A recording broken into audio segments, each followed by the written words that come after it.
Mas pinalakas pa ng Pag-ibig Fund ang housing programs para ilapit sa mga ordinaryong manggagawa ang pangarap nilang bahay. Ito'y sa harap ng record high savings collection ng Pag-ibig ngayong unang bahagi ng 2026. Nagbabalik si Justin Ignacio. 20 taon nang nangungupahan si Cherry Demeterio sa kay Anlog, Calamba, Laguna. Kwento niya, gusto niya na raw magkaroon ng sariling bahay dahil pagod na siya magpalipat-lipat at isipin pa ang renta kada buwan. Yun naman talaga pangarap ng lahat na magkaroon ng sariling bahay, di ba? Kasi pagkatanda mo na, kahit pag sarili kang bahay, hindi mo na problemahin yung lupa. Kaya naman kanina, hindi na pinalampas ni Cherry ang pagkakataon na magparehistro para makapagbid siya ng bahay sa acquired assets ng Pag-ibig.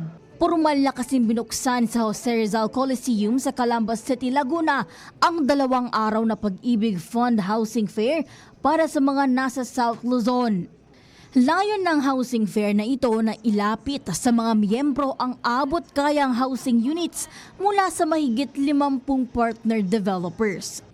Dito, may mga socialized housing units na maaaring ma-avail sa halagang 4,005 pesos kada buwan. Habang may exclusive promo naman para sa mga house and lot na abot sa 4.5% ang interest rate. Sama-sama tayong kumilos tungo sa iisang layunin, ang mabigyan ng ligtas, maayos at abot kayang tahanan ang mas maraming pamilyang Pilipino.